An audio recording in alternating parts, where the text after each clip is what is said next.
Assalamualaikum warahmatullahi wabarakatuh. Saya Elena Hafsani dengan NIM 245040200111093 dari Agroekoteknologi Angkatan 2024. Baik, menurut saya pada video yang pertama, yaitu argumen Rocky Gerung yang menyatakan bahwa ateisme bisa diizinkan dalam kerangka Pancasila, memang menarik kalau dilihat dari sudut pandang fisiologis, tapi menjadi cukup problematis ketika dibawa ke konteks kehidupan bernegara di Indonesia.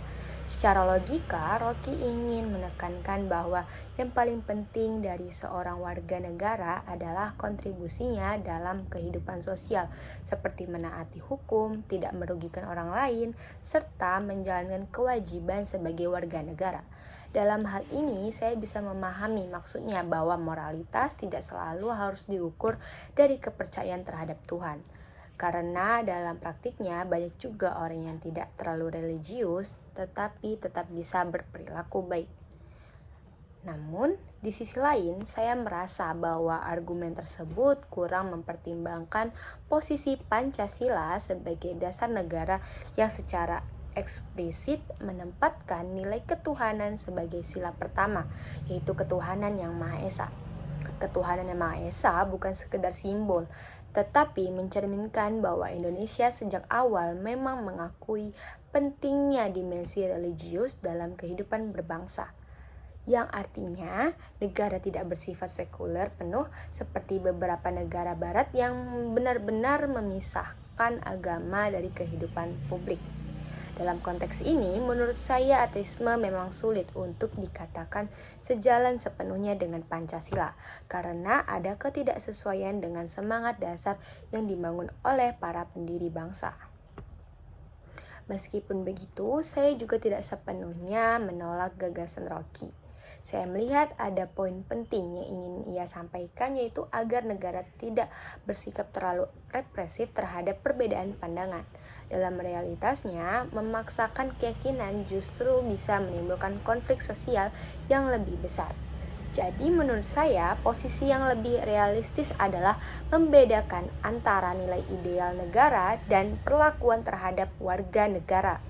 Secara ideal, Pancasila memang mengarah pada kehidupan yang berketuhanan.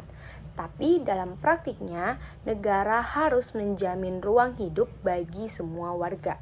Selama mereka tidak melanggar hukum atau mengganggu ketertiban umum, dengan kata lain, ateisme mungkin tidak sesuai dengan nilai Pancasila, tapi bukan berarti orangnya harus didiskriminasi atau dihilangkan haknya sebagai warga negara. Baik, ini merupakan argumen saya pada video yang kedua. Menurut saya, pernyataan Rocky Gerung bahwa tidak ada satupun sila dalam Pancasila yang benar-benar asli dari Indonesia memang benar adanya, jika dilihat dari perspektif sejarah pemikiran. Nilai-nilai seperti ketuhanan, kemanusiaan, demokrasi, dan keadilan sosial memang bukan hal yang muncul secara eksklusif di Indonesia, melainkan sudah berkembang dalam berbagai peradaban di dunia.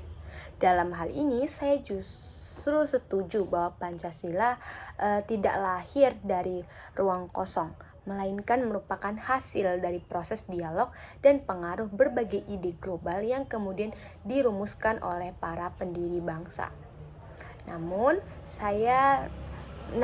menurut saya, Rocky terlalu menyederhanakan persoalan ketika menyimpulkan bahwa karena nilai-nilainya tidak asli, maka Pancasila seolah kehilangan keindonesiaannya. Justru yang membuat Pancasila unik bukan pada unsur kebaruannya, tetapi pada cara nilai-nilai tersebut disusun dan disesuaikan dengan kondisi masyarakat Indonesia yang plural. Para pendiri bangsa tidak sekedar menyalin ide dari luar, tetapi melakukan proses seleksi, penyesuaian, dan kompromi agar sesuai dengan realitas sosial Indonesia yang beragam dari segi budaya, agama, dan suku. Dalam hal ini, Pancasila bisa dilihat sebagai hasil karya intelektual bangsa yang mengolah nilai universal menjadi identitas nasional. Selain itu, saya juga kurang sepakat dengan anggapan bahwa adanya potensi perbedaan antar sila berarti Pancasila tidak konsisten. Menurut saya, 5 sila dalam Pancasila justru dirancang untuk saling melengkapi, bukan untuk berdiri sendiri atau dipertentangkan. Misalnya sila pertama tidak harus dipahami sebagai sesuatu yang bertentangan dengan sila kedua, karena nilai kemanusiaan justru bisa diperkuat oleh nilai ketuhanan.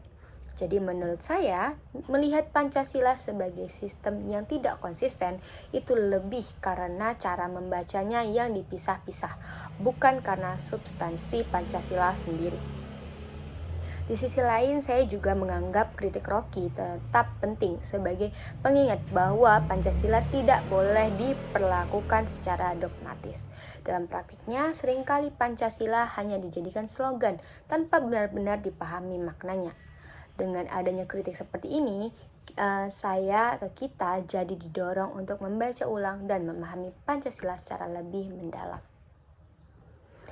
Jadi menurut saya justru kekuatan Pancasila ada pada kemampuannya menggabungkan nilai universal dengan konteks lokal Indonesia.